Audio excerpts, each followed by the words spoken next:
설계사가 자살이 아닌 졸음운전으로 교통사고를 야기할 가능성이 있고 옹벽 충돌 시점에 브레이크 등이 점등되었으며 개인 희생이더라도 자살 사망보험금은 부책인지 여부에 관하여 서울중앙지법 2020 가합 5431 6구 토대로 면밀히 이 사건을 들여다보겠습니다.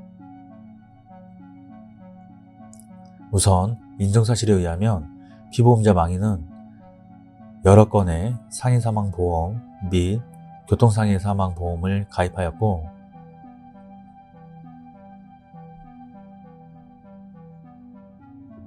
마지막 보험 가입일로부터 2년이 지난 시점에 오태교 삼거리에 진입하면서 시속 약 140km 속력으로 그대로 직진하여 신호지주대와 콘크리트 옹벽을 들이받아 즉사하였습니다.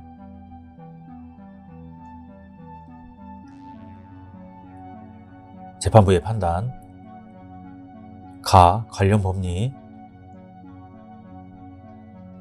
수익자로서는 보험사고가 사고의 외형이나 유형상 피보험자의 과실 또는 제3자의 고의 또는 과실 혹은 기타 예측할 수 없는 원인에 의하여 발생할 가능성이 있다거나 그것이 일반적인 과정으로는 기대할 수 없는 결과를 가져올 수도 있다는 점을 증명하고 객관적 정황상 고의에 의한 사고라는 점이 명확하지 않다면 이른 사고의 우연성에 관한 증명을 다한 것으로 보기 상당하고 반면에 보험자로서는 그 사고가 피보험자의 고의에 의하여 발생한 것이라는 점을 일반인의 상식에서 합리적 의심을 배제할 정도로 명백히 증명하여야 보험금 지급 책임을 면한다 할 것입니다. 쟁점나 이 사건 사고의 우연성에 관한 증명 여부. 망인은 이 사건 사고 전 승용차를 운전하여 야간에 직선 구간을 고속으로 진행하고 있었고 야간에 고속으로 차량을 운전하여 진행하는 경우 운전자의 순간적인 판단 오류, 신체적 이상, 졸음운전 등이 결합하여 핸들을 제때 조향하지 못하여 사고가 발생할 수도 있으므로 원고는 이 사건 사고의 우연성에 관한 일응의 증명을 다한 것으로 보아야 하고 반면 피고가 면책을 주장하기 위해서는 이 사고가 피보험자인 망인이 고의로 자신을 해친 경우에 해당한다는 점을 일반 평균인의 상식에서 합리적 의심할 여지가 없을 정도로 명백히 증명하여야 할 것입니다. 쟁점 고의 자살에 대한 면책 여부. 면밀한 사실관계는 아래에서 중복되므로 생략합니다.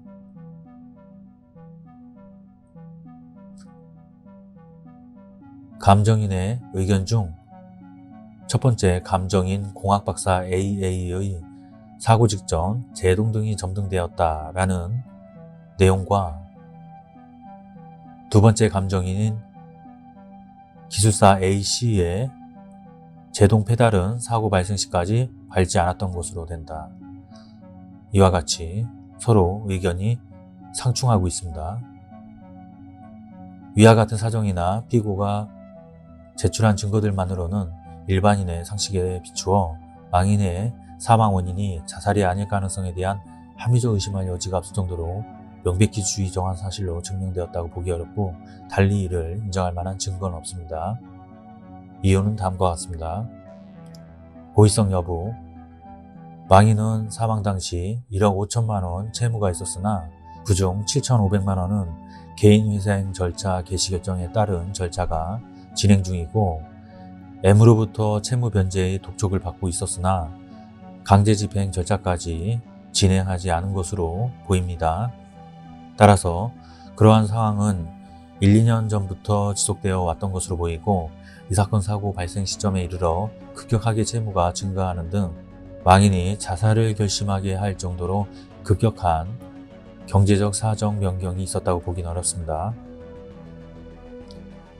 또한 보험 설계사로서 연봉 약 4천만 원 정도의 급여를 지급받아 왔는데 망인의 소득에 비추어 망인이 경제적인 이유로 자살에 이르렀다고 보기는 어렵습니다. 죽고 싶다는 말을 문자 메시지를 발송하였는데 그 내용은 1년 전에 보낸 문자에 불과하고 이 사건 사고 일주일 전에 M으로부터 채무 변제 요청을 받았으나 짜증내는 투로 말을 하였는데 그것이 자살을 암시하는 말이라고 단정하기는 어렵고 그 대화 이후 갑자기 자살을 결심하였다고 볼 만한 원인이나 사정 등도 보이지 않습니다. 망인은 평소 기존의 빚을 청산하고 가족들과 관계를 회복하고 싶었던 것으로 보이는데 그러한 망인이 자살하였다는 것은 이례적인 일로 보일 뿐만 아니라 이러한 망인의 유서 등을 비롯하여 자살을 암시하는 내용이 담긴 어떠한 객관적인 물증이 발견되지 않았습니다.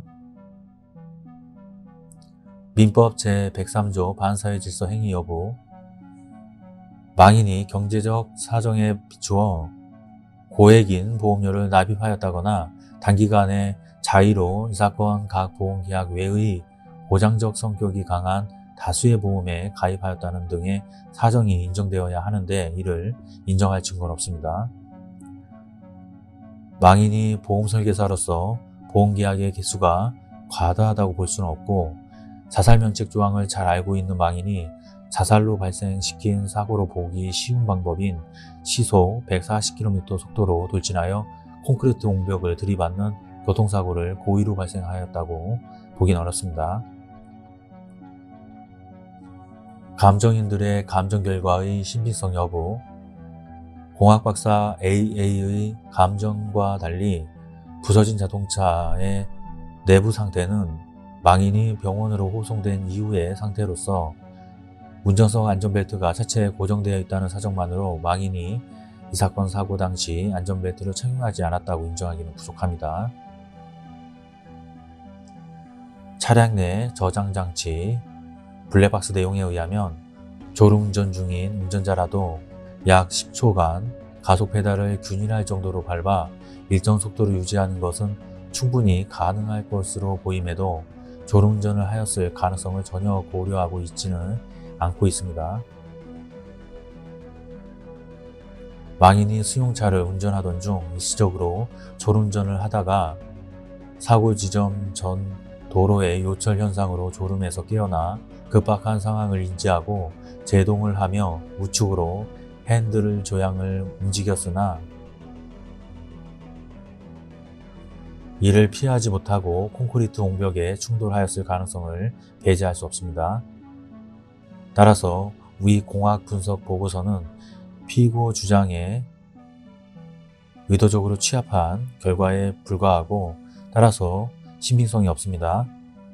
또한 기술사 A씨가 작성한 사고기록 장치 분석 결과도 사고 직전 급제동한 사실을 고려하지 않은 분석 결과임에 비추어 믿을 수가 없습니다. 결론적으로 피고는 원고에게 상해 사망보험 및 교통상해 사망보험금을 모두 지급할 책임이 있습니다. 마치겠습니다. 긴 시간 시청해 주신 점 고맙습니다.